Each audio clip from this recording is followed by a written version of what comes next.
lebih kepada belajar bareng karena saya sama stresnya dengan kalian semua, tapi nggak apa-apa, kita coba-coba aja. Untuk Cotang udah masuk? Soalnya untuk ngebantuin saya dalam share screen, saya ada hambatan untuk share screen di sini.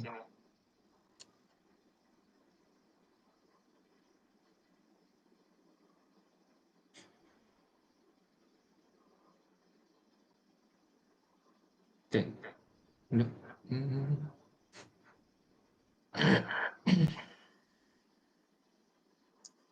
Oke, materi hari ini adalah kimia organik. Seperti yang kita ketahui bersama, kimia organik itu meliputi muatan formal, terus juga teori asam basa, dan juga sekiral akiral, sama penentuan konfigurasi RS, dan yang terakhir adalah mekanisme reaksi. Hanya saja saya tidak akan menjelaskan mekanisme reaksi secara detail dan lengkap karena saya masih belum menguasai secara lebih tentang mekanisme reaksi. Daripada menyesatkan kalian semua, lebih baik saya tidak menjelaskan secara penuh, tapi hanya sebagian dasar-dasarnya saja yang saya ketahui.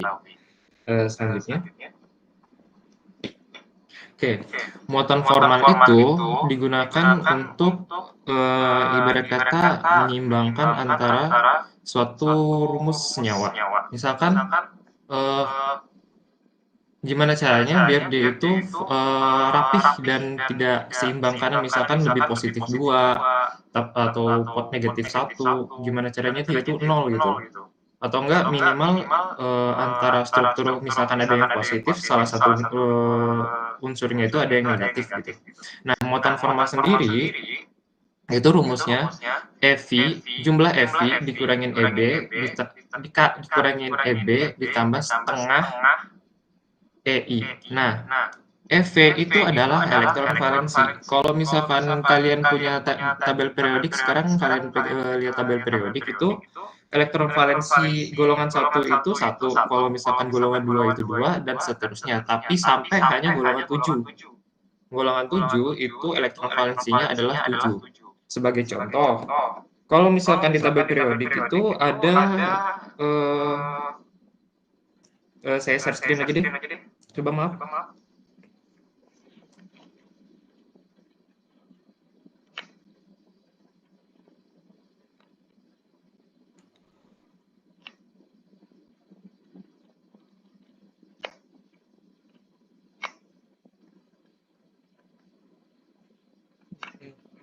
Oke.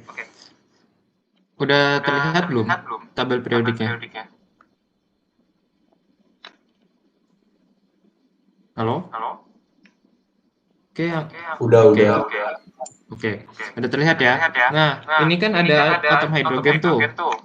Atom hidrogen itu adalah golongan 1A. Golongan 1A itu elektron valensinya 1, sedangkan 2 itu dari Be sampai ke bawahnya itu golongan 2. Itu berarti elektron valensinya 2. Dan seterusnya, tapi itu dari H, Be sampai BCNOF. Nah, itu adalah golongan A selanjutnya, jangan yang di bawahnya ya. Saya khawatir salah, ada yang salah baca gitu. Nah, F itu golongan 7, O itu golongan 6, N itu golongan 5, C itu golongan 4 yang berarti valensinya juga 4. Oke, sampai sini paham ya pasti? Pasti ya. Cotang silakan share screen kembali, maaf.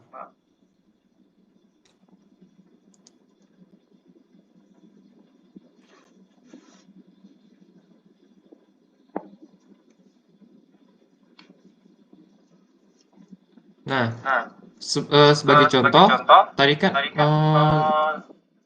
balik lagi ke rumus dong, minta tolong, maaf. Nah, jumlah valensi itu elektron valensi yang tadi saya sebutin, EB itu elektron bebasnya, sama EI itu elektron ikatnya, jadi elektron yang terikatnya. Tapi nanti pas elektron ikatnya itu, kan misalkan jumlah elektron ikatnya itu ada 2, nanti dikali 2 dulu untuk mendapatkan elektron ikat. Misalkan ada 2, berarti yang 4, gitu. Paham ya? Semoga paham. Oke, lanjut aja ke soal. Izin.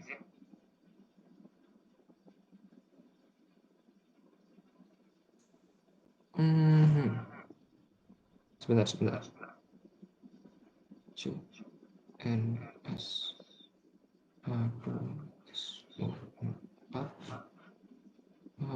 oke. Oke, saya akan share screen untuk menjawab soalnya itu sebagai dulu.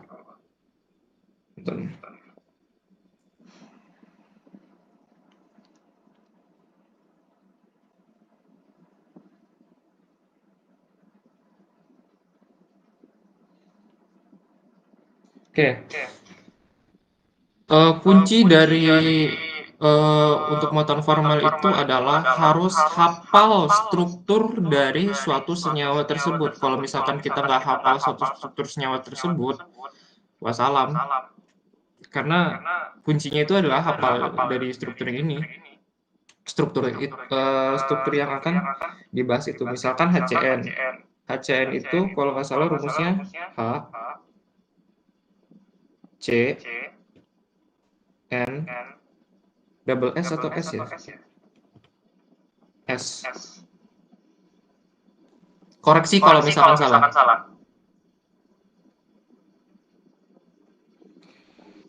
N5 S ya. Misalkan gini. H itu tadi apa sih? Muatan formal H itu sama dengan valensi dari H itu sama dengan 1 kan. 1 kita taruh sini. Habis itu dikurangin dengan ikatan bebasnya itu 0 dikali tadi apa dikali? Dikurang ditambah. Dikurang sama dikurang atau dikali ya? Dikurang sama setengah ikatan bebasnya. Ikatan bebas. Yang terikatnya. Yang terikatnya itu kan 1 tuh. Hidrogen ini. Nah, karena ikatannya 1 itu dikali 2. Habis itu kita jumlahin aja. 1 dikurangin 0 dikali setengah kali 2 itu 1. Oh, ditambah, maaf, ditambah 1. Hasilnya kan plus 1.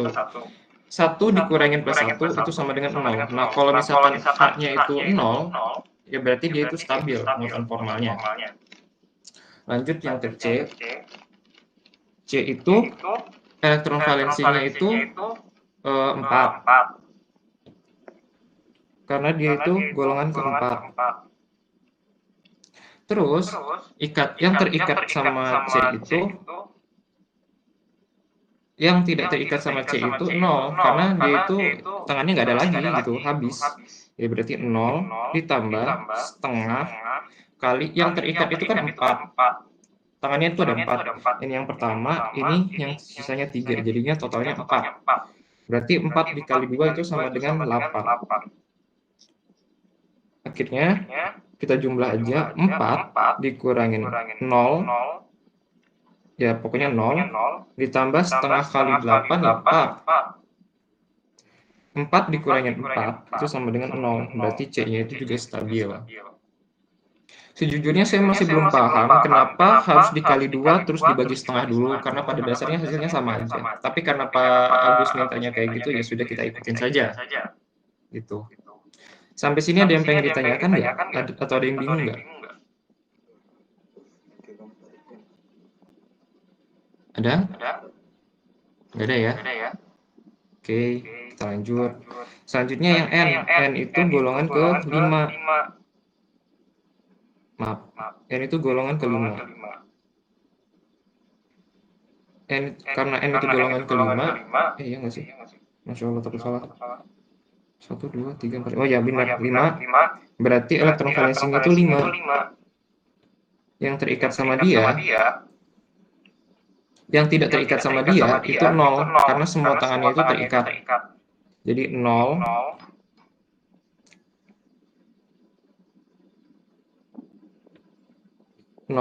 ditambah dengan yang terikat itu ada 5, berarti setengah kali 2, 10. 5 dikurangin 0 plus 5. 5 dikurangin 5 sama dengan 0. Kurang lebih seperti ini. Yang S itu golongan S itu golongan 1, 2, maaf. 1, 2, 3, 4, 5, 6. S itu golongan 6.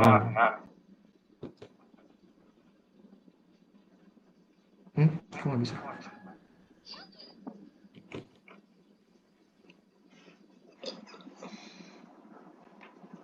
S itu golongan 6 dikurang dengan 6 itu kan dia 6, yang terikat itu cuma ada 2, berarti yang bebas itu ada 4. Ditambah dengan yang terikat itu ada 2, berarti kali setengah kali 2, 4. Sehingga 6 dikurangin 4 ditambah setengah kali 4 itu 2, berarti 6. 6 dikurangi 2 tambah 4 itu adalah 6. 6 dikurangi 6 sama dengan 0. Ketika semua unsur-unsurnya itu 0, itu berarti senyawa tersebut sudah stabil. Gitu. Nah, lanjut ke H2SO4. H2SO4 itu kurang lebih rumusnya kayak gini. S H2S O strip H ini lantai double. Kurang lebih struktur untuk H2SO4 itu seperti ini. Nanti kan ini kan O-nya itu ada lebih dari 1, H-nya juga lebih dari 1. Nanti kasih nama aja ya. Tapi namanya kayak gini. Ini O1, O2, O3, O4. Tapi jangan kasih namanya nanti O-nya di nanti jangan kasih nama O-nya di sini. Nanti salah arti lagi. Kalau itu kan nantinya jadi O2. O-nya ada 2 gitu maksudnya. Beda arti. Jadi kita kasih nomor di mana aja tapi selain jangan di situ aja. Ini H1, ini H2. S itu seperti tadi kita tentukan, yaitu elektron valensinya 6, dikurang dengan jumlah elektron bebasnya. Elektron bebasnya itu adalah 0, karena semua tangannya itu dipakai, dikurangi dengan setengah, dikali dengan jumlah elektron yang terikat. Jumlah elektron yang terikat di situ itu ada 6. 6 kali 2 sama dengan 12. Kenapa harus dikali 12? Harus kali 2, rumus dasarnya memang seperti itu. Itu kenapa harus dikali 2. Misal, saya jelasin ulang ya. Ini kan tangannya ada 2, ada 6 nih. 1, 2, 3, 4, 5. 1, 2, 3, 4, 5, 6. Nah, itu kan ada 6 tuh. Itu 6, nanti dikali 2 dulu. Dari sini. Dikali 2 dulu, nanti setelah dikali 2 masukin ke sini. Itu. Nah, setelah itu kita selesaikan 6 dikurangin 0 dikurangin setengah kali 2, setengah kali 12 itu sama dengan 6. Ini ditambah. Maaf. Berarti 6 dikurang dengan 6 itu sama dengan 0. Berarti 6 itu stabil. Oke. Oh, yang satu, yang pertama itu kan sama itu kan juga sama-sama 6. Tapi dia itu tangannya ada yang bebas. Yang bebas ini bukan itu ya, ini angka 1 ya. Takut salah lagi kalian. Angka 1. Jadi 1 deh. Tangan yang terikatnya itu kan 2, berarti sisanya itu adalah 4. Tahu 4 dari mana? Misalkan saya punya tangan, ini O ya, oksigen. Elektron terluarnya itu ada 6. Elektron terluarnya itu ada 6. Nih. Tapi yang dipakai itu cuma 2. Yang dipakai misalkan ini dipakai gitu. Berarti sisanya 1, 2, maaf. Berarti sisanya ada 4 titiknya kan? Nah, itu adalah elektron bebasnya. Gitu. Ditambah, maaf. Ditambah dengan setengah tadi, yang terikat itu kan 2, berarti 2 kali 2, 4. Kita selesaikan, 6 dikurang 4 ditambah setengah kali 2, itu sama dengan 2. Ke bawahnya lagi, 6 dikurangin 4 tambah 2 itu sama dengan 6. 6 dikurangin 6 itu sama dengan 0. Dan untuk seterusnya, kok 1, O2, O3, O4 itu disamakan aja karena rumusnya sama, rumusnya sama, pasti. Pasti sama. O2, O3 itu sama. Sama ini kayak yang ini.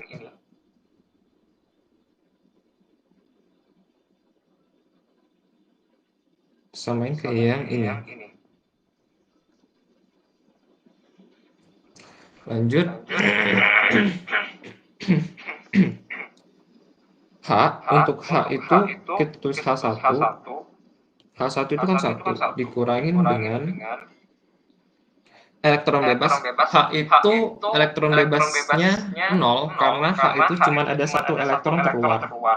Jadi elektron bebasnya itu 0. Dikurang, ditambah maksud saya, dengan setengah kali elektron ikat. Elektron ikatnya itu cuma ada 1 karena yang terikat di sini kan cuma 1 nih. Nih, yang terikat cuma 1. Ini kan yang terikat cuma 1 kan? Nih. Nah, itu yang terikat cuma 1 jadinya. Itu kawan-kawan.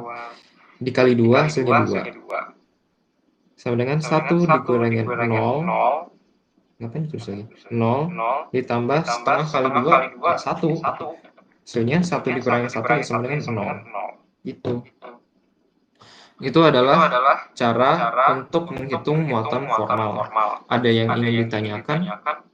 Mungkin ada yang bingung?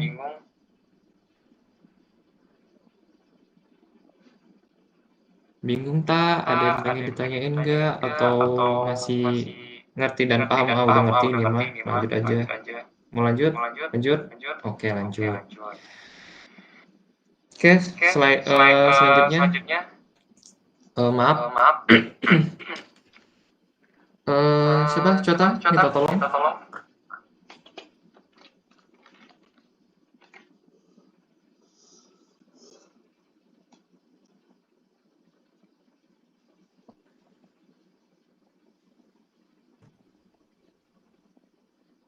Ya Allah, ya Rabbi. Untuk jawaban yang aku coret-coret nanti aku kirim ke grup aja ya, soalnya pakai device terpisah. Oke? Contoh soal udah, kita next ke konfigurasi R dan S. Untuk slide selanjutnya, minta izin.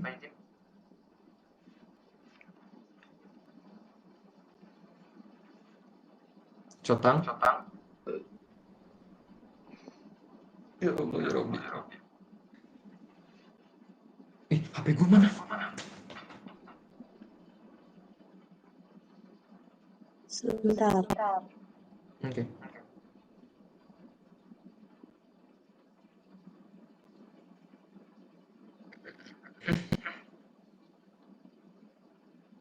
Tadi dia minta soal ini.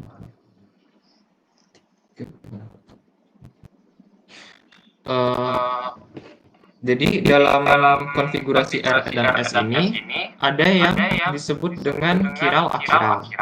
Chiral itu memiliki ciri-cirinya ya. Ciri-cirinya itu salah satunya dalam senyawanya itu nggak boleh ada yang sama. Nih, misalkan soal yang maaf, Cetang balikin lagi dong.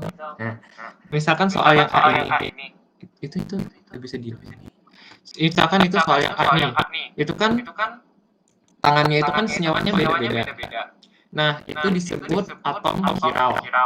Karena dia itu senyawanya beda antar tangannya itu. Ini kan CH3 yang bawah. Terus yang sebelah kanan CH2OH. Yang atas itu yang ada garis tebalnya itu yang mendekati mata itu OH. Terus yang tipis itu garis tipis-tipis itu H. Itu berarti kan senyawa yang itu kan beda. Nah, ketika senyawa yang itu beda, itu berarti dia itu adalah senyawa chiral. Sedangkan yang bawah yang paling gede ini, itu kan ada CH3 di sebelah kanan, terus yang agak serong ke kanan itu H, yang tipis-tipis, dan yang ke atas itu S, dan yang tebal ke kiri itu yang mendekati mata istilahnya H juga. Nah, karena di sini ada 2 H, itu disebutnya akhiral. Karena salah satu Caranya itu harus memiliki senyawa yang berbeda-beda. Itu kenapa senyawa ini disebut senyawa kiral. Nah, kenapa penting? Senyawa kiral itu digunakan untuk menentukan apakah dia itu bisa dikonfigurasikan yaitu R atau S. Kalau misalkan kiral itu tidak bisa digunakan sebagai penentuan R dan S. Jadi kalau misalkan dia kiral, oh udah pasti dia itu nggak bisa ditentukan R sama S-nya itu siapa. Karena nggak bisa. Menurut aturannya seperti itu. Kalau misalkan yang beli buku kimia organik atau Pak Agus, ada penjelasannya di halaman 21 atau berapa ya? Maaf. Ada penjelasannya di halaman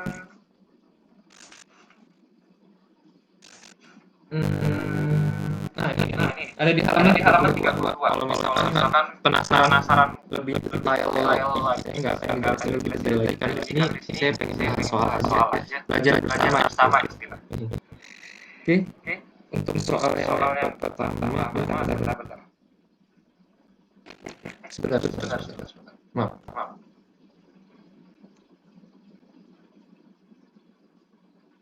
Oke, ini soal yang kemarin tuh ini soalnya diambil dari soal kemarin ya, yang sama Pak Agus. Kalau sama ini aku tahu atau yang sama profesor.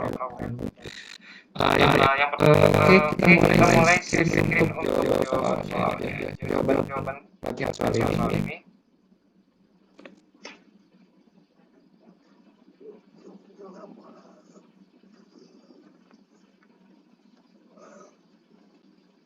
Oke.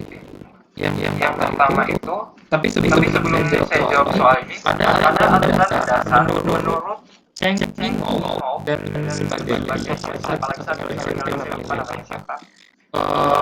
Si itu kalau ini kertas dicatat. Oke. Nah, peraturan pertama itu skala prioritasnya harus ditentukan dari nomor atom tinggi sampai nomor atom rendah. Dan kemudian itu ditentukan dari rantai dari posisinya apakah dia dari mata atau jauh mata. Setelah itu ditentukan dari posisi rantai cabang-cabangnya. Sebenarnya itu dengan banyak cabang-cabang ini saya ya. Urutan prioritasnya.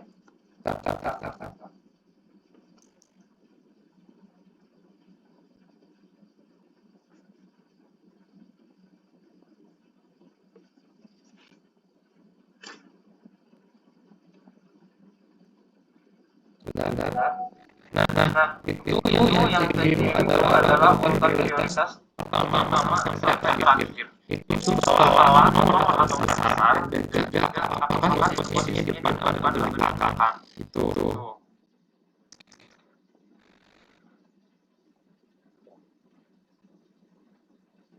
Kalau sama yang hafal, iya hafal. Kita kan kajian online jadi bahwa kita harus hafal. Bahasa gitu coba.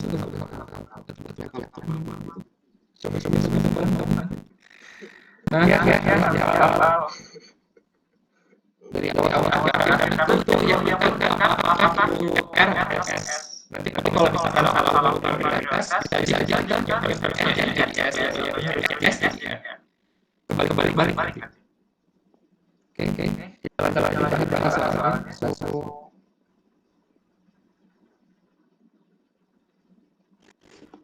pertama itu adalah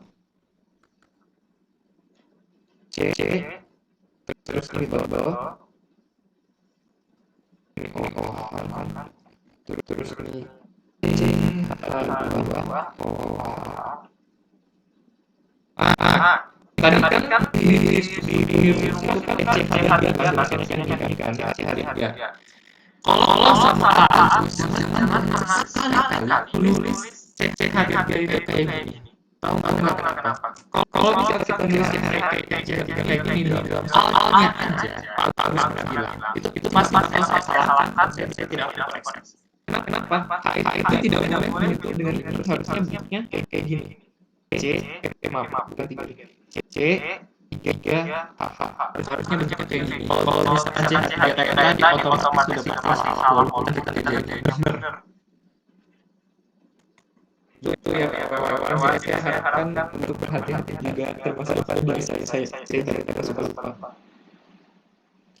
Yang garis tipis itu adalah tipis itu H. Oke. Perlu diingat yang tebal itu, yang ini mana sih? Yang tebal ini itu mendekati mata. Yang garis tipis ini menjauhi mata.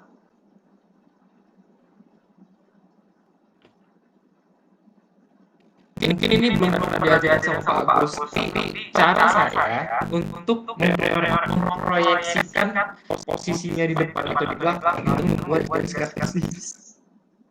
Misalkan kayak gini, garis lurus, terus kayak gini. Nah, posisikan mata kita itu di sini.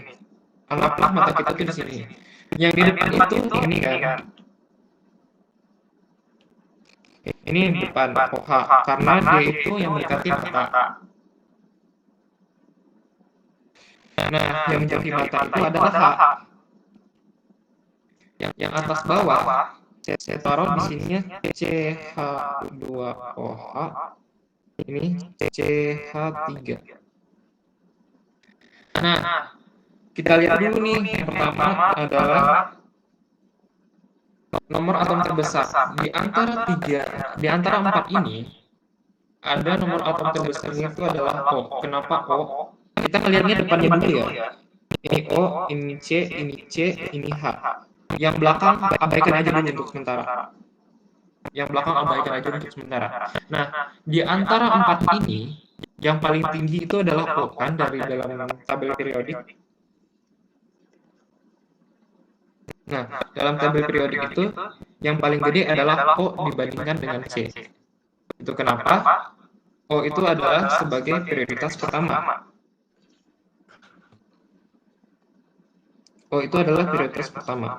Nah, di sini C-nya ada 2 nih. Bagaimana cara menentukan kalau misalkan dua-duanya itu sama-sama C?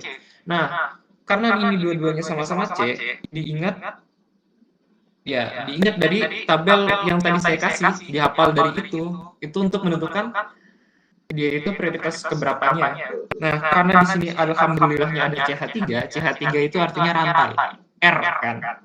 Dia itu adalah prioritas kedua. Karena H itu di belakang, jadi bisa diabaikan aja dulu. Jadi yang ini kedua, CH3 itu yang kedua, ini yang ketiga, ini yang keempat. Jadi bentuknya nanti kayak gini. Muter kan? Dia muternya searah jarum jam. Oh iya, aku lupa ngejelasin. Kalau misalkan dia itu searah jarum jam, itu berarti R. Tapi kalau misalkan berlawanan jarum jam, itu berarti S. Tapi untuk mudah, saya ajarinnya pakai tangan kanan ya. Pakai tangan. Ini tangan kanan kalian, kalau misalkan bergerak ke arah kanan, itu berarti dia R. Tapi kalau misalkan tangan kiri kalian bergerak ke arah kiri, putarannya ke arah kiri, itu berarti S. Ingat aja dari tangan sih saya, ngapalinnya dari tangan. Patokannya jempol. Jempolnya bergerak keluar, yang kiri bergerak keluar juga. Gitu. Kalau yang kanan itu R, yang bergerak searah jarum jam itu R, kalau yang berlawan arah jarum jam itu S. Patokannya tangan kalau misalkan kalian susah ngebayangin. Oke? Bisa. And then soalnya, nah karena ini prioritas 1, 2, 3 dan dia itu bentuknya searah jarum jam, berarti dia itu adalah R. Rationer atau apa gitu. Tapi kalau S itu stationer. Oke, lanjut ke soal yang B. Soal yang B itu CHO cahyo. ini H, ini BR, ini CH3. Tapi dari soal yang pertama, ada yang pengen ditanyain nggak sebelum saya masuk ke contoh soal yang kedua? Ada yang bingung nggak? Silakan bertanya Farel. Izin bertanya Mas, itu yang CH3 sama CH2OH itu kenapa CH2OH-nya itu di atas nempatinya kan kenapa CH3-nya itu nempatinya di bawah? Oke. Strukturnya itu sebenarnya kalau misalkan dari YouTube yang saya pelajari katanya bebas. Cuman itu juga ternyata mempengaruhi posisinya. Nah, karena itu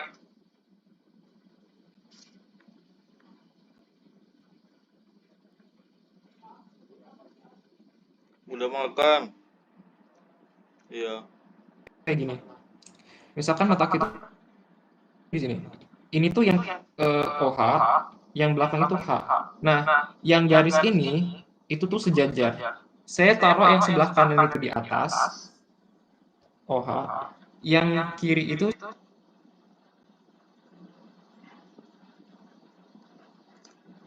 CH3. Sehingga penempatannya itu adalah seperti ini. Ingat CH3OH sama CH3 itu sejajar. Sehingga di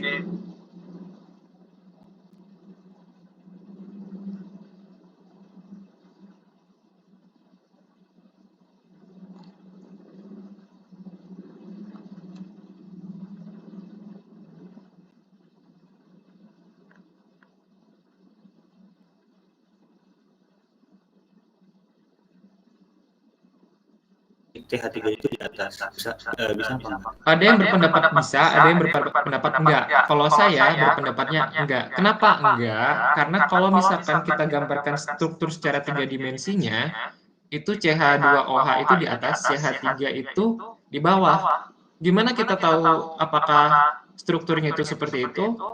Chemdraw. Gitu. Dan kita harus hafal juga strukturnya. Tapi kalau misalkan bayangkan ini, bayangan ini aja ya. Yang sebelah kanan itu patokannya pasti di atas. Yang kalau saya, yang sebelah kanan itu patokannya pasti di atas, kalau yang kiri itu di bawah. Gitu.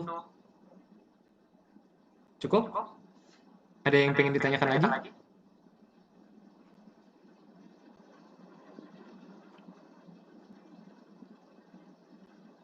Ada yang pengen ditanyakan lagi?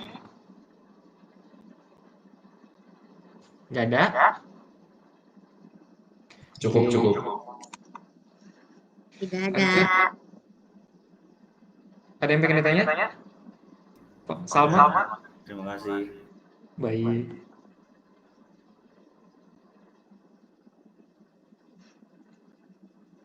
Oke, yang B. Yang putus mana? Oh, itu PR, maaf.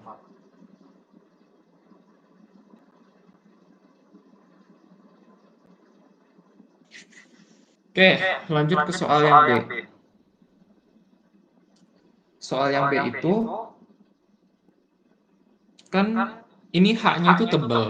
Itu berarti posisi H-nya itu di depan. Kalau misalkan kita gambar, H itu di depan, BR itu di belakang. Kebetulan karena CH3-nya di atas, berarti alhamdulillahnya berarti CH3 di atas, CHO-nya di bawah. Itu.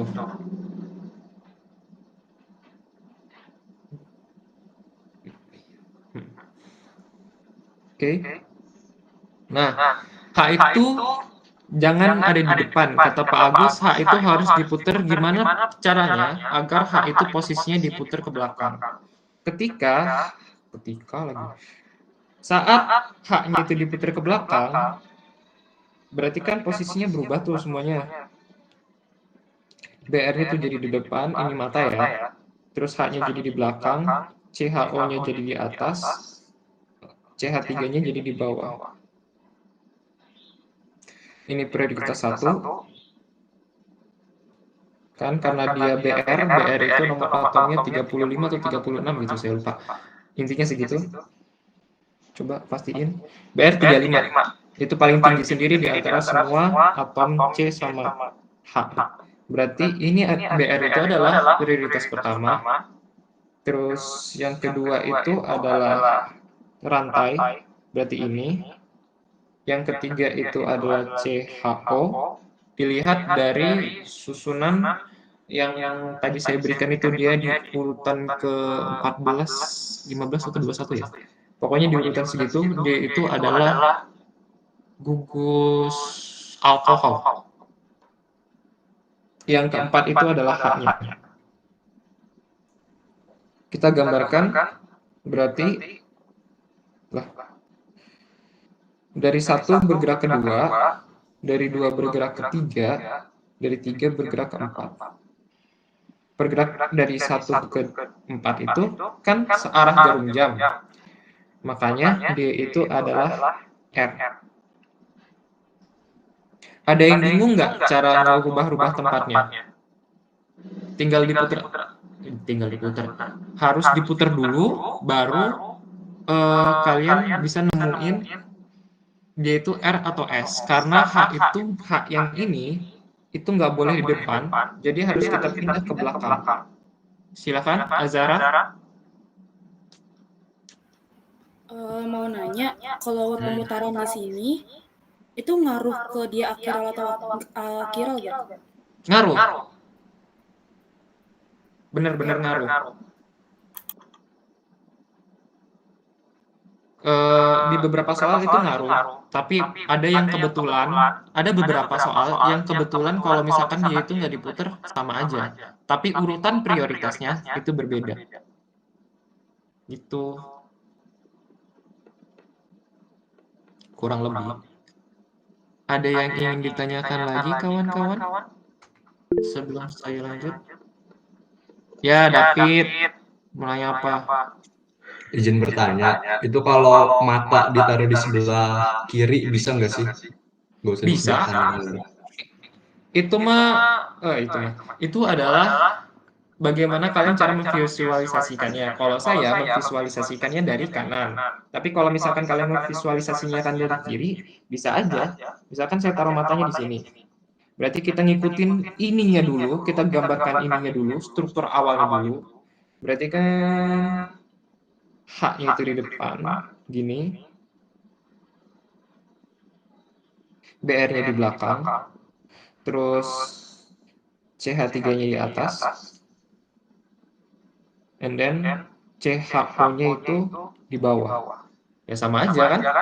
Cuman posisi matanya aja yang berubah. Nah, dari mata ini kita maksudnya kita putar H-nya itu di belakang, BR-nya itu di depan. H, CHO, CH3. Sama aja kan? Sama kayak yang di atas, cuman posisinya matanya aja yang berbeda. Dan kebetulan di rumus ini itu kalau misalkan nggak diputar itu sama-sama R. Jadinya hasilnya dulunya R, tapi urutan prioritasnya berbeda. Gitu. Nah, setelah ini kita gambarkan lagi rumus bentukan kayak gininya. Ini dibalikin lagi ke rumus semulanya dari sini tapi. Berarti kan CHO-nya di atas, terus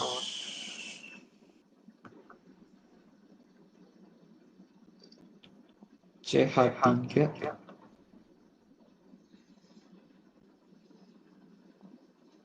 ini mendekati BR yang menjauhi itu H.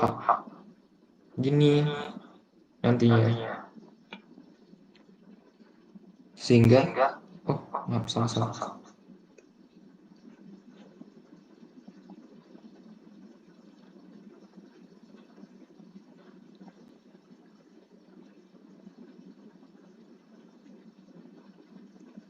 Ini BR,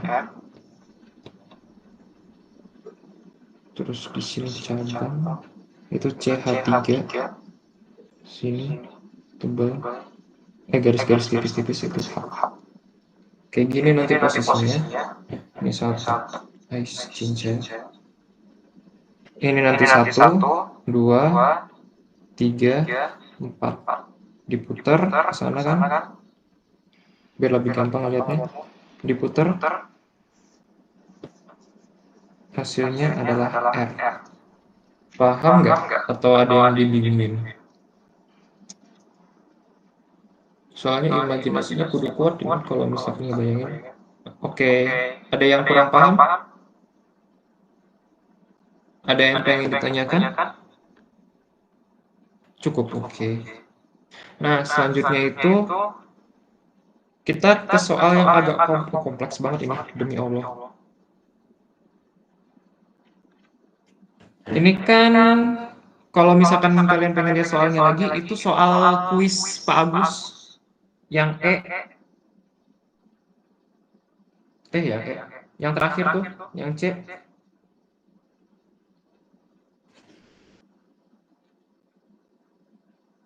Yang bentukannya kayak gini. Itu kalian harus merubah strukturnya itu kayak kebetulan sama. Itu anggaplah segitiga. X gini, maksudnya huruf Y. Nah, patokannya itu yang mendekati mata itu yang ini. Ini yang mendekati mata. Ini yang mendekati mata. Ini yang sejajar sama garis bidang. Terus juga ini yang posisinya di belakang, yang warna biru itu di belakang. Yang biru itu di belakang. Oke. Nah, itu kan H itu garis tebal. Kita yang ambil yang sebelah kiri dulu ya. Itu yang H itu kan garis tebal. Mana sih? H itu garis tebal, berarti H-nya itu di depan sini. CH2 OH. Terus yang belakang itu garis tipis-tipis itu adalah BR.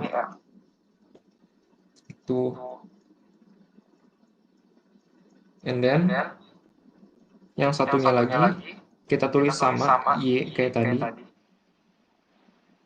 Terus OH-nya di depan, H-nya di belakang, CH3-nya di bawah. Nah, ini kan kalau misalkan karena dia itu bounding jadi satu. Jadi ditarik garis lurus C di tengah-tengahnya gitu. Kalau sampai sini paham nggak? Atau ada yang bingung? Kenapa sih bentuknya harus segitiga kayak gini? Kalau misalkan penasaran kenapa bentuk segitiganya kayak gini, saya ngikutin yang dikasih buku Pak Agus di halaman 29 sampai 30. Bentuknya kurang lebih kayak gitu cara ngegambarinnya. Itu kadang-kadang juga ada yang bentuknya itu kayak gini nih. Dia tuh bundar. Terus yang paling ujung sini itu yang sini itu digambarkan sebagai segitiga. Maaf. Segitiga. Huruf Y, maaf. Jadi di sini tuh kebalik. Maaf. Bentuknya kayak gini. Kan? Ini tuh H, ini tuh BR, ini tuh CH2 OH. Pernah nggak ada yang dapat soal beneran kayak gini? Terus karena dia itu sama bentukannya kayak gini juga, itu agak dibikin tipis. Tapi hanya di luarnya aja. Dia tuh kayak menembus gitu loh. Gini.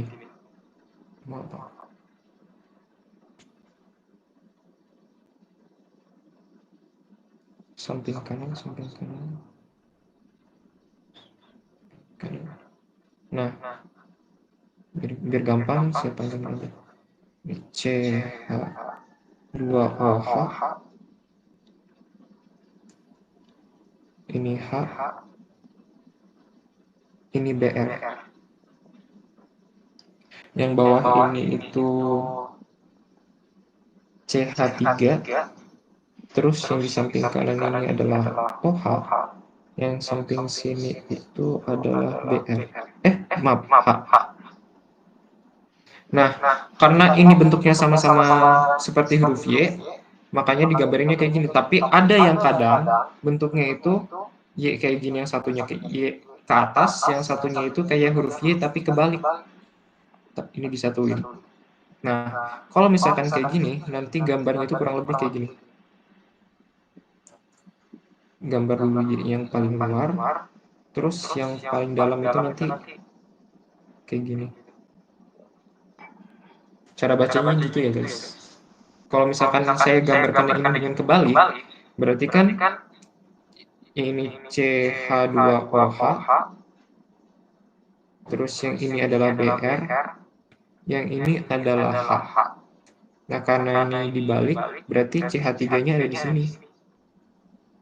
Terus OH-nya di sini, sama H-nya di sini. Tapi untuk kalau pengen gambaran lebih lanjutnya ada di buku halaman yang tadi saya sebutin tadi berapa, halaman berapa? 29. Ya, di halaman 29 sampai 30 di buku Pak Agus yang warna biru itu. Oke, lanjut ke soal.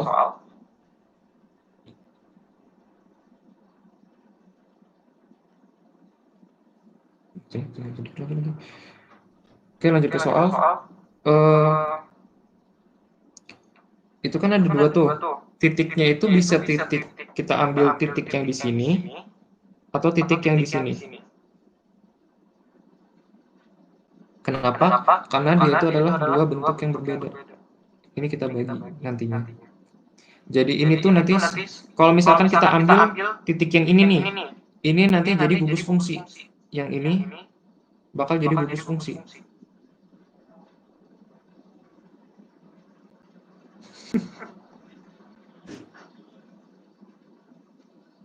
Nah, kalau misalkan titik ini yang kita ambil, otomatis yang ini menjadi gugus fungsinya. Nangkep nggak? Atau kurang paham?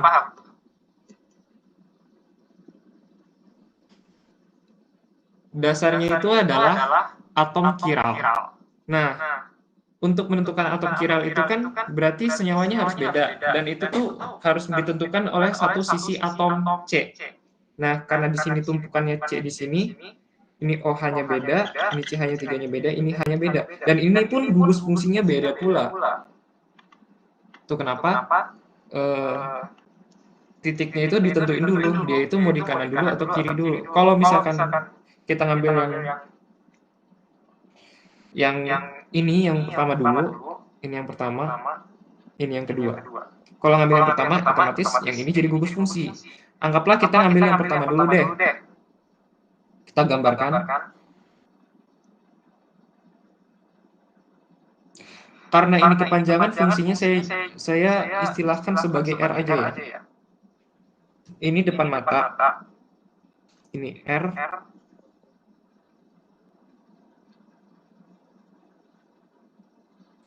Oh, maaf, salah. Ini kan depan mata, ini H, ini BR, yang ini CH2OH, sama yang satunya lagi itu adalah gugus R, yang panjang ini. Nah, gimana cara menentukannya? Kita putar dulu karena H-nya itu ada di depan. Karena H-nya itu ada di depan, kita putar ke belakang. Jadi H-nya itu ada di, maaf, H-nya ada di sini, BR-nya itu ada di sini. Otomatis CH2OH ada di sini, sama R-nya ada di sini. Karena R ini paling besar sendiri, banyak cabangnya, itu berarti dia itu prioritas pertama. Kemudian, apa gue kebalik ya? Oh enggak. Oke, karena dia itu adalah prioritas pertama, berarti ini yang prioritas pertama. Oh, maaf. Depan mata dulu, BR dulu. Ini prioritas pertama. Ini prioritas yang kedua, ini prioritas yang ketiga. Jadi bentuknya kayak gini. Dari 1 ke 2, 2 ke 3, habis itu ke 4, ya sama aja sih, muter lagi. Tetap aja kan hasilnya R. Hasilnya adalah R. Sampai sini paham nggak untuk yang pertama?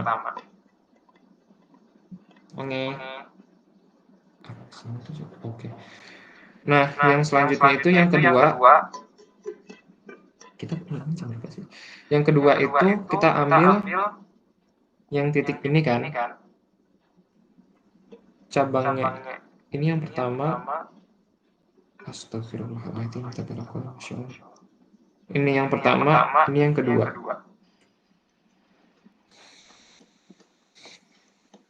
Yang pertama, itu kita gambarkan dulu Cartesiusnya. Oh ya, Cartesius itu nggak wajib ya. Ini membuatan saya aja karena saya ngebayanginnya kayak gini. Nanti diikutin.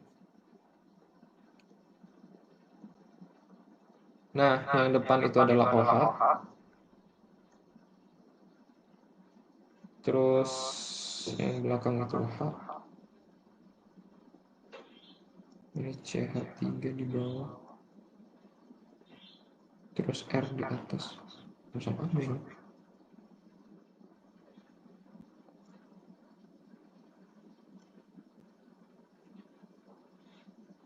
Itu berlawan.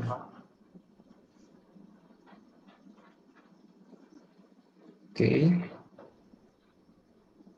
Nah, kalau kayak gini, berarti ditentuin dari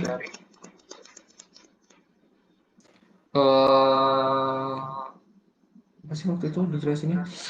Kok ini kok waktu itu. Ini kalau misalkan kayak gini posisinya karena OH-nya itu di depan dan dia itu adalah bukan unsur tunggal, maksudnya itu kayak unsur biasa kayak tadi. Ini kan BR-nya unsur tunggal nih. Tapi OH itu bukan unsur tunggal. Jadi kita lanjut ke prioritas pada dengan atom terbesar. Yang atom terbesar dari situ adalah R. Ini prioritas 1. Tuh. Terus prioritas keduanya adalah antara O sama C masih gedean O kan depannya. Ini berarti prioritas kedua, ini adalah prioritas ketiga, ini prioritas keempat. Tunggu sempurna. Berarti bergerak dari 1 ke 2, dari 2 ke 3, dari 3 ke 4, dan selesai. Berarti bentukannya kayak gini kan. Ketika dia itu searah jarum jam, berarti dia itu R. Nah, gimana nulisnya kalau misalkan dua-duanya itu R? Biasanya itu suatu tata nama senyawa, kan isi kan nama senyawa.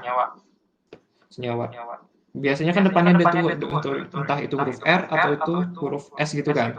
Nah, kalau misalkan contoh kasusnya seperti ini, itu biasanya 2R dan koma 3R. 2 itu yang ini, 3 itu yang ini. Atau enggak kadang ada yang berlawanan kan, yang satunya ini S, yang misalkan yang satu itu adalah S, yang satunya lagi itu adalah R. Berarti yang ini itu bisa jadi S dan R. Tapi kalau misalkan pengen memastikan, bisa pakai ChemDraw. Walaupun masalahnya kita nggak pakai ChemDraw nanti. Untuk membuktikan aja sih. Gitu. Oke, selanjutnya saya punya soal dari salah satu teman kita yang pengen ngebahas soal belum selesai ya, soalnya satunya lagi ya. Maaf. Satu lagi itu soalnya yang gede, paling gede. Misalkan saya punya seperti ini. Astagfirullah. Misalkan saya punya S, C, garis tipis-tipis, H, ini S, ini CH3, ini yang tebal itu H. Nah, kalau misalkan kita menemukan contoh soal seperti ini nggak bisa. Ini adalah soal jebakan yang dibuat oleh Pak Agus, karena Pak Agus itu hobi banget ngasih soal jebakan. Nah, ketika menemukan soal seperti ini, karena dua-duanya itu adalah H, ada H di sini, ada H di sini, itu bukan kiral, dia itu adalah akiral. Ketika dia akiral, itu berarti tidak bisa ditentukan apakah dia itu R atau S. Jadi nanti jawabannya bikin kesimpulan sendiri aja. Kayak gini misalkan, karena senyawa tersebut bukan merupakan senyawa chiral, oleh karena itu senyawa tersebut tidak bisa ditentukan konfigurasi R atau S-nya gitu. Salah satu syarat yang saya jelaskan tadi, salah satu syarat senyawa itu chiral, dalam setiap senyawanya itu tidak boleh ada yang sama. Harus berbeda-beda. Karena ini H itu sama senyawanya, senyawa gugus fungsinya, itu disebut achiral. Ini adalah senyawa achiral. Jadi ini nggak bisa ditentukan apakah dia itu R, konfigurasinya R atau S. Paham nggak atau kurang ngerti?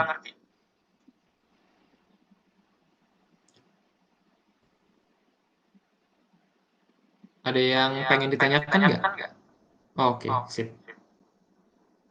Hati-hati ya, soalnya Pak Agus tuh hobi banget ngasih soal jebakan.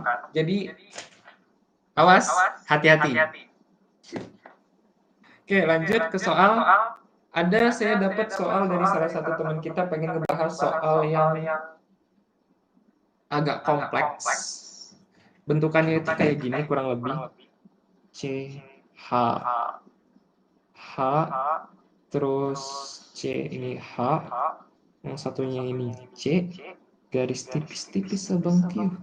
Habis itu tebal, CH3, C, garis tipis-tipis, H, A, and then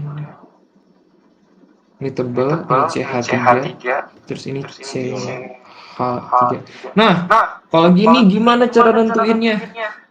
Pertama kita harus menemukan titik di mana kita harus menaruh atom chiralnya. Biasanya itu kasih tanda bintang aja ya. Atau enggak nanti kasih contoh soalnya. Maksudnya disoalkan disuruh ngasih tanda apa gitu, terus ikutin aja. Nah, gimana cara menentukan dia itu atom chiral dan gimana caranya menentukan titiknya? Cara menentukan titiknya itu ya tadi kita harus menentukan dulu mana yang chiral, mana yang achiral. Oh, ini nggak bisa nih. Yang 1, misalkan 2, 3, 4. Atomnya kan sampai sini nih. Biar lebih gampang saya kasih beda warna aja deh. Ini 1, ini 2, ini 3, ini 4. Kalau misalkan kita taruh posisinya di 1, di nomor 1, itu nggak bisa karena H. Di sini ada H, berarti dia itu achiral. Yang kedua, itu nggak bisa. Kenapa? Karena di sini ada rangkap. Rangkap itu tidak bisa menjadikan dia itu suatu bentuk chiral. Kenapa? Ketika, astagfirullah. Misal, dia itu C-nya itu rangkap, kayak gini tadi, yang di atas itu, H. Nah, ini tuh digambarkannya seperti ini. C, H, C, H. Loh, terus kalau misalkan kayak gini, berarti H-nya jauh lebih banyak dong. Ini adalah, yang ini disebut bayangan. Kenapa bayangan? Karena ya terdapat suatu rangkap ini, sehingga disebut bayangan. Mereka itu nggak dihitung, tapi dihitung sebagai bayangannya aja. Jadi dia itu untuk menentukan posisi chiral atau tidak chiralnya aja. Karena dia bentuknya rangkap, jadi nggak bisa ditentukan sebagai atom chiral. Oke, lanjut. Tadi yang 1 nggak bisa, 2 nggak bisa. Sekarang kalau misalkan yang nomor 3 gimana? Kalau yang nomor 3, itu bisa. Kenapa? Karena dia itu memiliki 4 gugus fungsi yang berbeda. Gugus fungsinya mana? Ini yang pertama, ini yang kedua, ini yang ketiga, ini yang keempat. Nangkep nggak? Kebayang nggak? Gitu. Yang lain? Oh, oke. Nah, yang nomor 3. Ada yang pengen bertanya? Ada yang ingin bertanya? Tadi kayaknya ada yang pengen nanya deh. Nggak ada ya? Oke. Nah, kalau yang nomor 3 itu bisa dijadikan sebagai patokan dia itu adalah atom chiral. Jadi dia itu bisa aja menjadi salah satu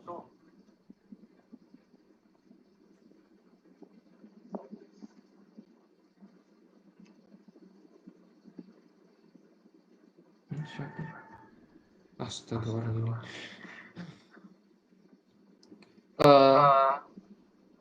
Yang 3 itu tadi kan bisa kan? Jadi kita tandain aja bintang sebagai kemungkinan bisa.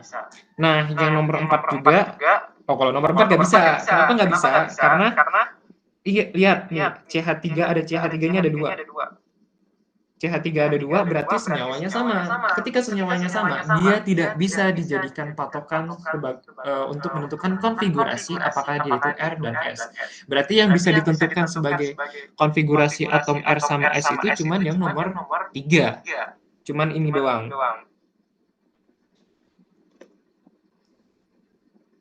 Anggaplah yang cabang ini itu R, yang cabang ini itu R aksen.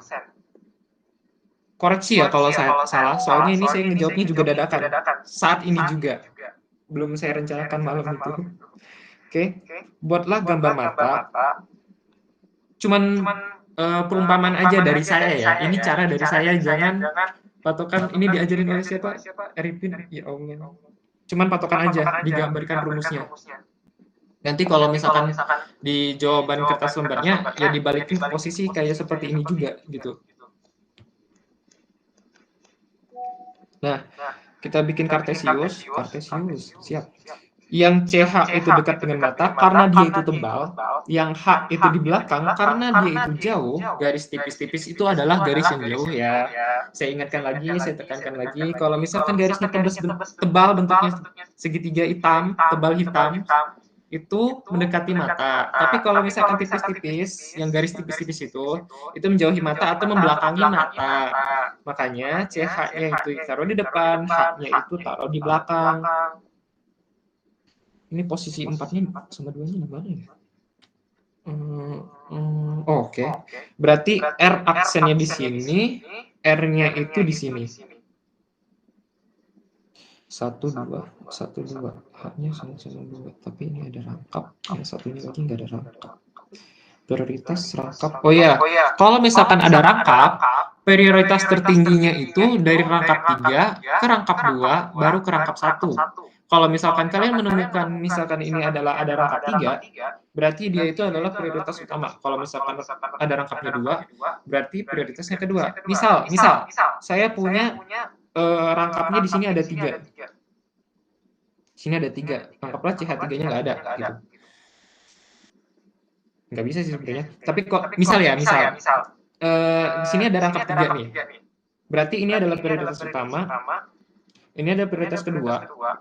Dan ini adalah prioritas ketiga karena cuma ada satu rantai doang.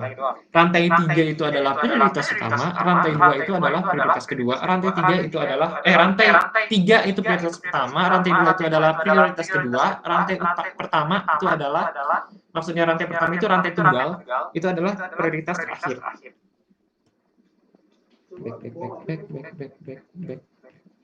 Back. Oke, lanjut. Nah, ini kan yang R itu ada cabang. Oke. R itu kan ada rangkap 2. Dan kebetulan H-nya itu juga udah di belakang, jadi nggak usah kita putar lagi. Ini tuh H ya. Jangan A lagi. Ini tuh H.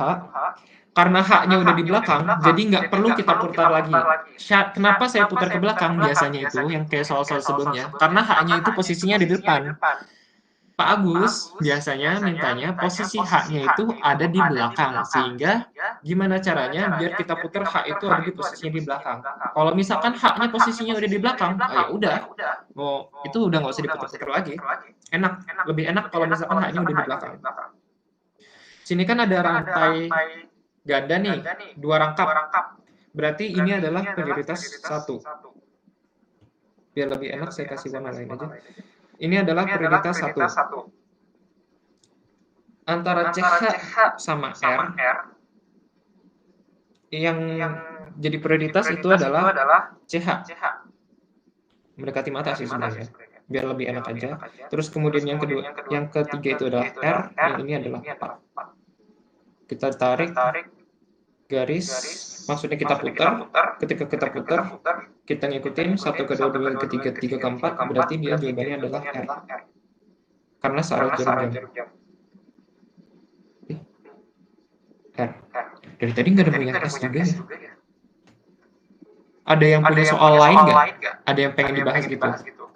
Yang S tapi.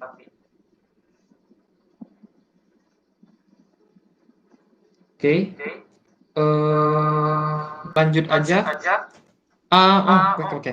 Konfigurasi udah paham belum? Ada yang kurang ngerti? Yang lain? Ada yang pengen ditanyakan atau bingung?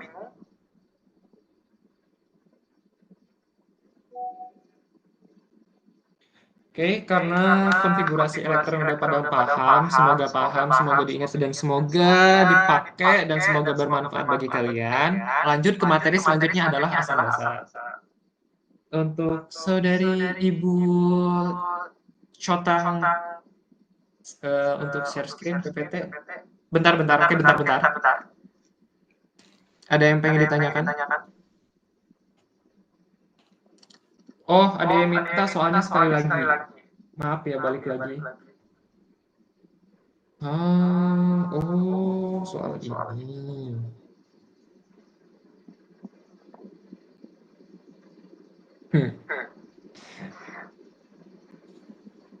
Oke, nggak apa-apa. Ada yang minta soal.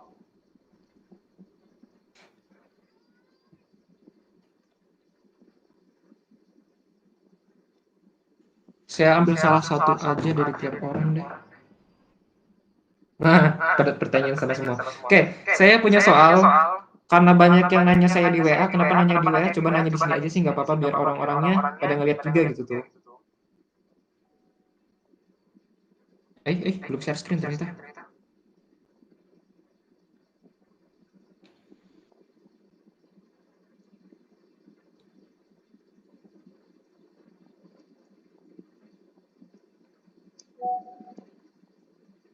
Misalkan saya punya kayak gini.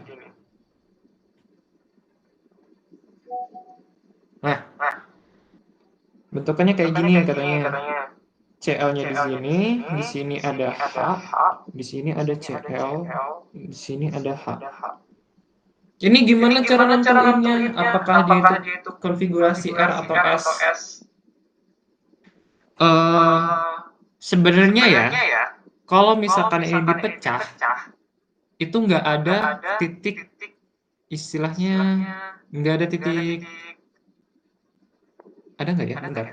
Kalau misalkan saya pecah itu bentuknya kayak gini. 1, 2, 3, 4, 5. 1, 2, 3, 4, 5. Oke. C. 1, 2, 3, 4, 5. Di sini ada H, di sini ada CL, di sini CL, sini H. Yang pasti ini nggak bisa. Yang pertama kita enggak. Ini maaf ya. 1, 2, 3, 4, 5. Yang ini pasti nggak bisa. Tapi yang nomor 2 ini bisa. Yang nomor 2 itu bisa karena ini jadi CH kan, rantai, cabang ini cabangnya, ini juga cabangnya. Paham nggak? Oke. Ini bisa ditentukan, berarti ini kita tandain bintang dulu. Terus kalau C yang nomor 3 itu juga bisa. Kita ambil dari sini, ini adalah rantai. Ini rantai, ini rantai. Berarti, aduh ya Allah ya Rabbi, ampun seluruh dosa Anda. Berarti yang ini juga bisa.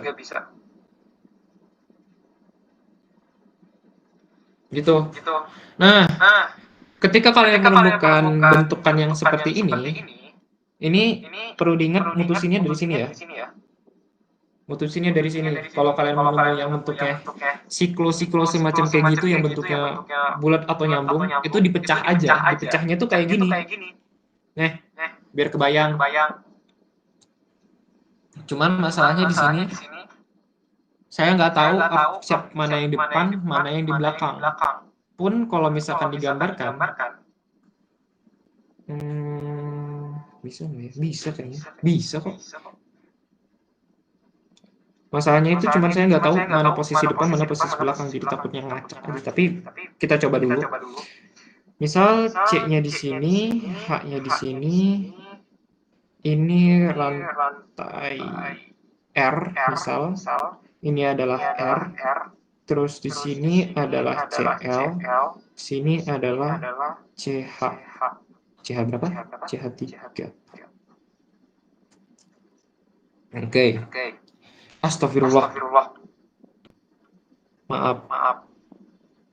Kan, saya juga suka salah kadang-kadang. Nah, harusnya bentuknya kayak gini. Oke. Berarti kita nentuin dari mana yang komponen tunggal. Komponen tunggal berarti di sini CL. CL-nya di sini. Terus prioritas keduanya itu adalah rantai. Kita lihat ini C, ini H, ini rantai. Berarti ini prioritas kedua. Nah, ini nih masalahnya nih. Kalau H-nya di belakang bisa di-skip, tapi kalau misalkan H-nya nggak di belakang, itu belum tentu bisa dilewati, diloncat gitu maksudnya. Tapi kalau andai saja ini H-nya di belakang, berarti ini yang ketiga. Dan ini adalah bentukannya R. Karena dia bergerak searah jarum jam. Dari 1 ke 2, 2 ke 3, 3 ke 4. Ini yang pertama. Oh, berarti ini bentukannya SRRS gitu ya. Terus yang ketiga itu, anggaplah yang ketiga. Ada yang pengen ditanya? Ada yang bingung? Ada yang pengen ditanya nggak?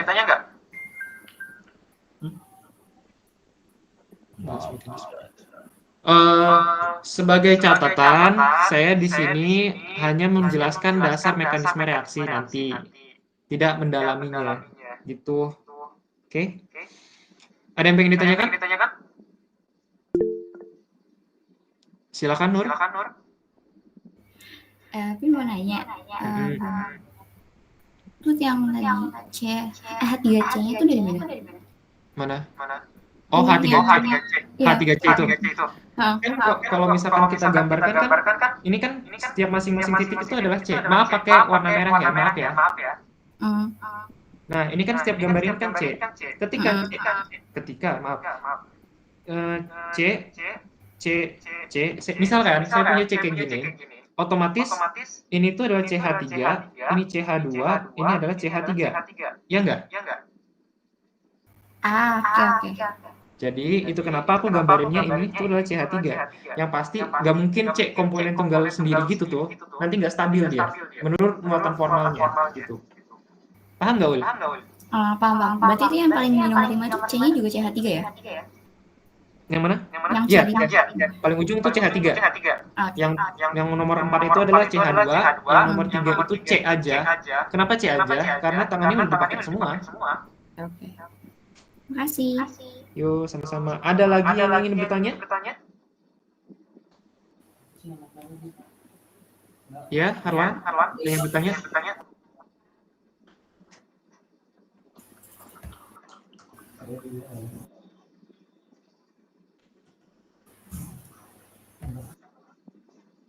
Ada yang ingin bertanya lagi?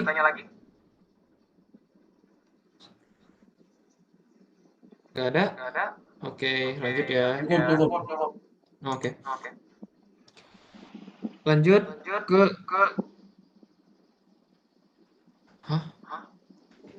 ke yang ketiga tadi. Yang 3 atom karbon 3 ini kan dia bisa nih. Tapi kita ubah ini sebagai fungsinya.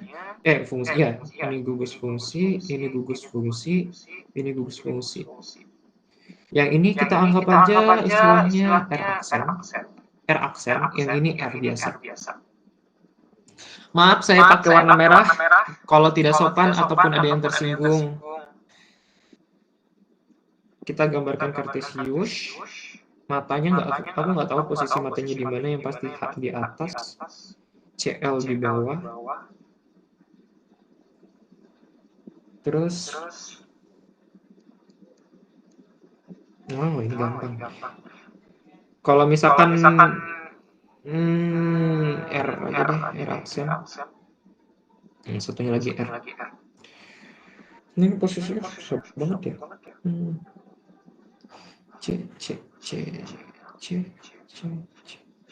Oh, oke. Kalau misalkan kayak gini, urutan prioritasnya itu dari sini dulu, 1, terus ini 2. Kenapa saya milih R dibandingkan R aksen? Karena di sini udah ada atom tunggal, di sini juga ada C, di sini ada H tambahan. Kalau di sini cuman ada C-nya doang sama H. Gitu. Paham nggak? Kenapa aku milih R prioritas kedua, bukan R aksen? Yang lain?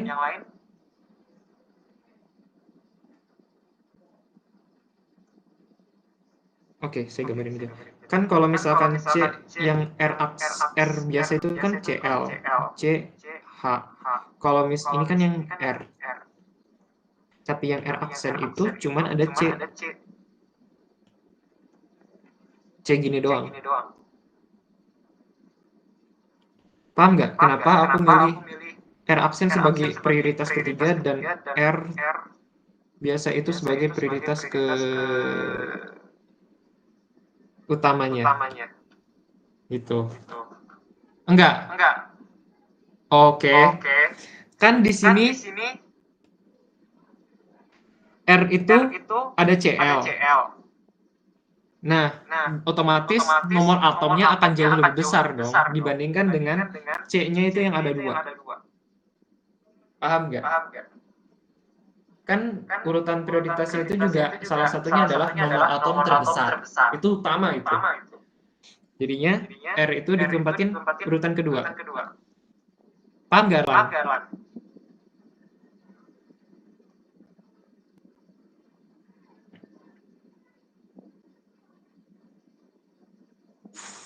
Ada yang nggak paham atau yang lain? Oh, oke. Terus ini prioritas ketiga, ini prioritas keempat. Masya Allah, dari tadi urutannya R terus. Karena dia bergerak searah jarum jam, berarti dia adalah R. Yang S-nya mana? Oke, paham ya?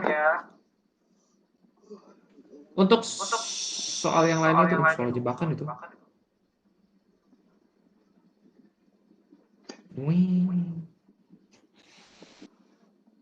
Oke. Selanjutnya kita akan bahas, udah cukup atau ada yang pengen ditanya lagi? Udah jam 9.21 sih. Ini sampai jam berapa sih? Ya, Harlan, pengen tanya?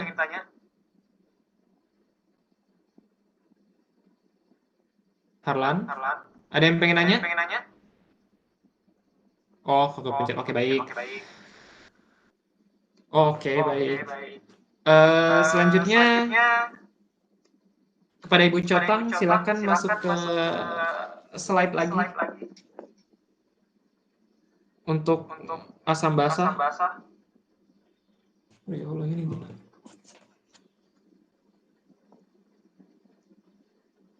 Tuh, kita mulai jam 8. Sekarang udah jam 19. My God, panjang juga. Oke. Itu bisa di zoom nggak sih? Teori asam basa Lewis itu asam adalah sebagai spesi yang bertindak sebagai akseptor pasangan elektron bebas. Dia itu berarti kan yang istilahnya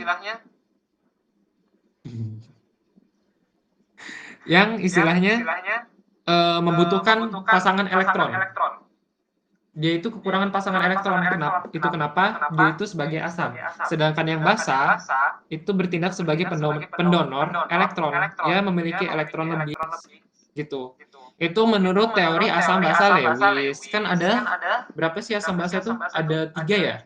Asam basa Arrhenius, Lewis, sama Bronsted and Lowry. Itu kan beda-beda tuh menurut dia itu asam basa itu kayak gimana. Nggak tahu kalian itu ngikutin mazhab asam basa yang mana. Kalau saya ngikutin mazhab asam basa Lewis karena itu yang dipakai di kimia organik.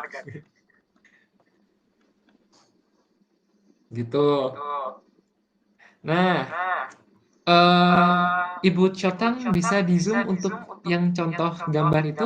Terima kasih. Agak scroll ke bawah. Baik, terima kasih.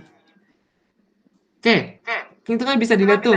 H itu adalah plus. Plus itu tandanya dia itu kekurangan elektron dan kelebihan proton.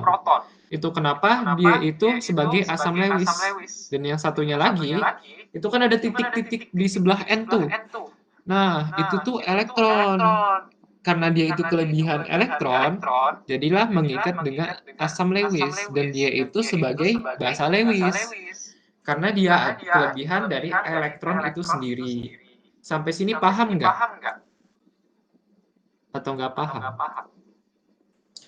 Oke, lanjut aja ke contoh soal yang kedua. Itu kan misal ada yang Al sama Cl. Al itu kalau nggak salah elektron terluarnya itu berapa sih? Cl. Maaf.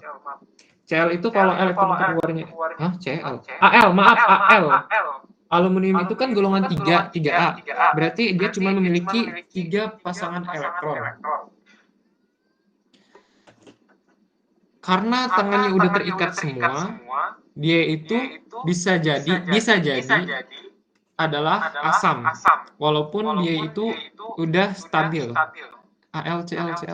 Ya, stabil. Kalau misalkan Al-nya itu kan tangannya udah terikat semua tuh, berarti nggak ada ikatan lagi dong. Seharusnya. Itu kenapa dia itu jadi asam Lewis. Dan NH3 ini memiliki elektron lebih yang bisa didonorkan kepada Al ini. Sejujurnya aku masih nggak ngerti kenapa Al bisa punya 4 tangan, padahal elektron keluarnya itu adalah 3. Tapi menurut rumus ini bisa. Sehingga Al tangannya ada 4, walaupun Al-nya nanti berubah menjadi min. Min itu artinya dia itu kelebihan elektron. Bermuatan negatif gitu, maaf. Ionisasinya bermuatan negatif. NH3 ini kenapa basa?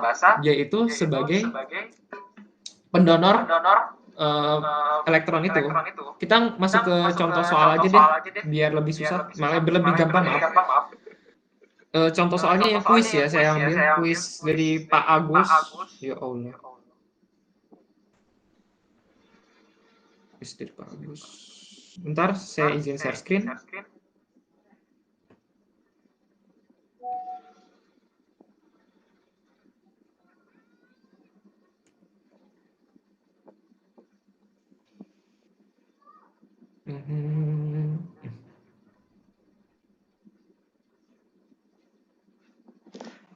Gimana sih?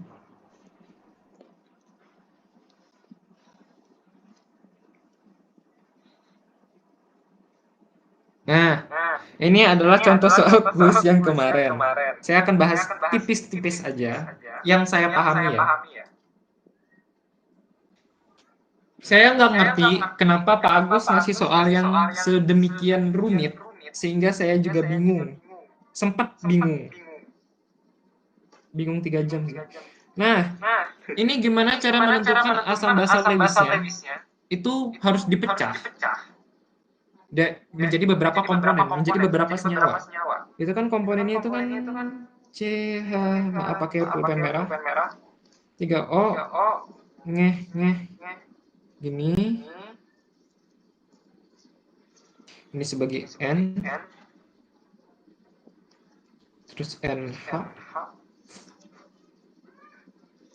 C3H6, NH2, terus ini H, ini C3H. Pakai biru nggak enak, gak sopan sayanya, maaf. Nah, ini Ketika kita punya soal kayak gini, ini dipecah jadi 2. Dipecahnya gimana? Tebak-tebakan. Sejujurnya tebak-tebakan. Kita nyari di sini mana sih yang harus dipecah, mana yang harus diputus. Gimana caranya biar dia itu ketemu mana yang basah, mana yang asam. Itu rumitnya. Itu makan waktu, bener-bener makan waktu banget. Jadi kemarin tuh saya mecahnya CH3CO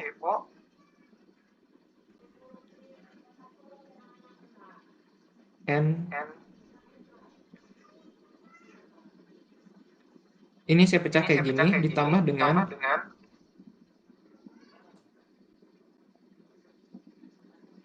sama yang bawahnya.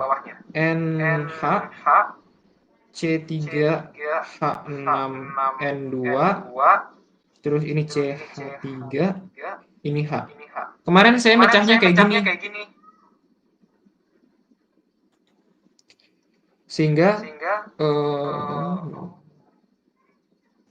Sehingga bisa ditemukan mana basanya, mana asamnya.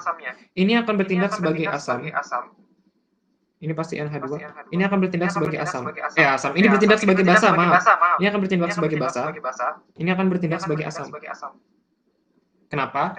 Di sini ada elektron bebasnya. Di sini tuh ada elektron bebas yang saya putus dari sini. Cut gitu. Nah, ini kan udah stabil nih. Jadi dia itu bisa bertindak sebagai asam. Maksudnya stabil itu ya tidak ada. Dia itu masih bisa menerima sebagai pasangan, masih bisa menerima pasangan elektron bebas. Itu kenapa dia adalah asam, yang satunya lagi basa. Untuk soal yang ini, yang kedua itu yang tengah, saya nggak ngerti. Saya kurang paham bagaimana memutusnya, tapi tebakan saya menurut aturan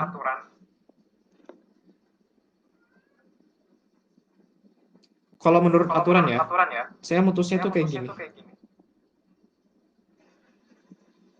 Ini CHO aldehid, terus putus ke bawah, samping.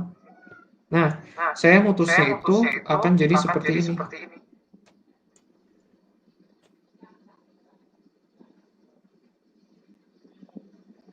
CHO. Yang satunya lagi itu ini nggak hilang, jadinya kayak gini. Ini akan bertindak sebagai asam. Yang ini akan bertindak sebagai basa. Karena di sini tuh ada, kalau misalkan saya gambar di ChemDraw, waktu itu saya pakai ChemDraw, itu ditentuinnya dari sini tuh ada salah satu elektron yang bisa menyumbangkan gitu. Nah, itu kenapa di sini saya sebagai basa, sini sebagai asam. Rumitnya dalam menentukan asam basa logis dalam bentuk struktur kayak gini, itu rumitnya adalah memecah mana yang harus dipecah, mana yang asam, mana yang basa, gitu. Itu aja rumitnya. Kalau yang ini, astagfirullah.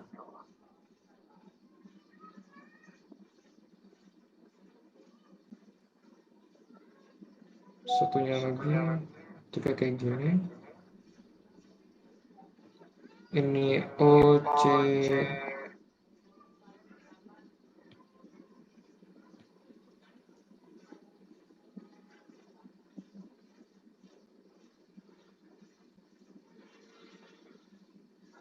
C3H, yang bawahnya lagi itu OH, yang sama ini OCH3, lurus bentuk zigzag, terus ini COOH.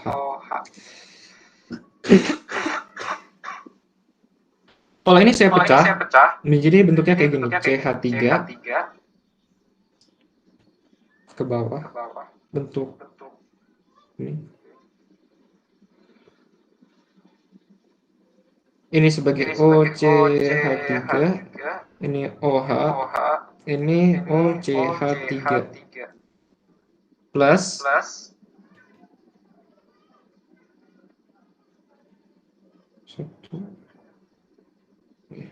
COOH. Nah, kenapa saya membuat seperti ini bisa menjadi asam, ini menjadi basa. Maaf.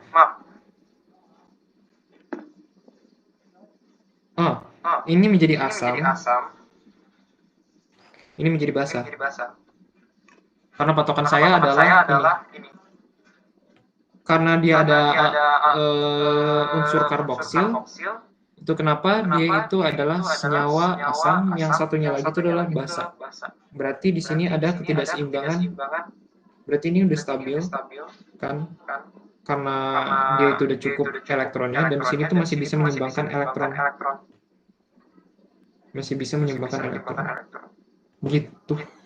Ini adalah kesimpulan saya dalam menjawab soal kuis kimia organik kemarin. Sampai sini ada yang pengen ditanyakan? Wow. Ya Allah, semoga soalnya masuk. Sampai sini ada yang pengen ditanyakan? Yang lain?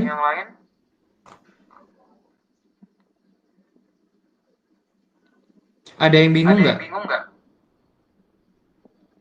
Nggak ada? Cukup? Insya Allah cukup. Insya Allah cukup. Oke. Kita karena soal apa sih namanya, mekanisme reaksinya cuman ini doang, saya bisa menjelaskan sedikit aja. Cuma nomor satunya aja ya.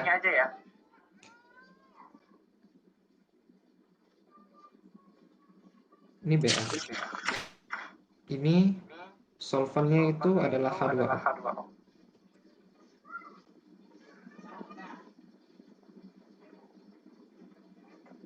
Nah, BR itu dalam mekanisme reaksi pada eliminasi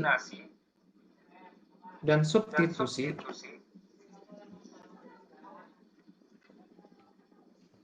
golongan halogen itu golongan yang ini. Golongan halogen itu adalah golongan ke-7 yang F, Cl, Br, I, At, Ts itu adalah golongan halogen. Golongan halogen itu kalau dalam mekanisme reaksi itu yang paling mudah lepas. Maaf, astagfirullah. Yang paling mudah lepas pada struktur ketika terjadi mekanisme reaksi. Nah, kemarin itu saya gambarinnya kayak gini.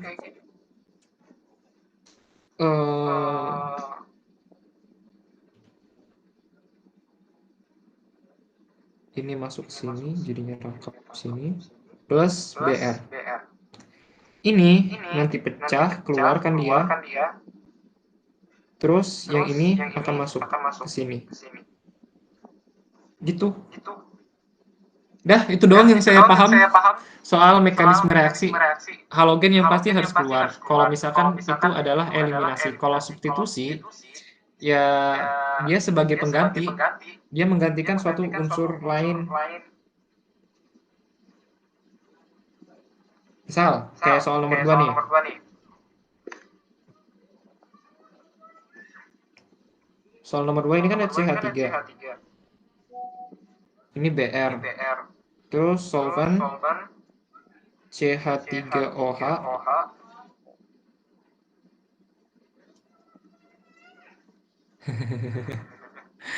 Oke. Udah gini kan? Kan itu ada ditandain tuh warna merah nih. Nah, itu nanti yang akan mensubstitusi ke BR. BR-nya nanti yang keluar. Jadi nanti ini akan menyerang ini. Yang BR itu akan keluar. Sehingga dia akan menjadi seperti ini, HB. Maaf kalau tulisannya jelek, CH3. Yang satu ini menjadi CH3O. Ya, CH3O itu ada nggak sih? Nggak ada. CHO, maaf, plus HBr. Gitu, kemarin saya mecahnya. Yang BR keluar karena dia itu adalah golongan halogen, terus yang CH3O itu masuk. Jadi Sini konsepnya adalah eliminasi dan disubstitusi. Kalau misalkan yang nomor 1 itu cuma dieliminasinya doang. Itu saja yang dapat saya jelaskan dan dapat saya sampaikan kepada kalian. Kalau misalkan ada yang salah, saya mohon maaf. Kalau misalkan ada yang keliru, mohon diluruskan. Kalau misalkan ada yang tidak benar, mohon dibenarkan. Sesungguhnya manusia itu adalah tempatnya salah, dan satu-satunya yang benar itu adalah Tuhan, Dia yang paling Maha Esa. Sekian dari saya, kurang lebihnya mohon maaf. Wassalamualaikum warahmatullahi wabarakatuh. Terima kasih. Thank you, Vin.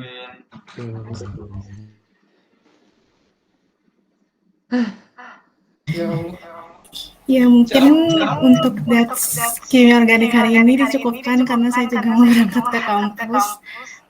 Kurang lebihnya mohon maaf. Wassalamualaikum warahmatullahi wabarakatuh. Ya Allah. Vin. Ya.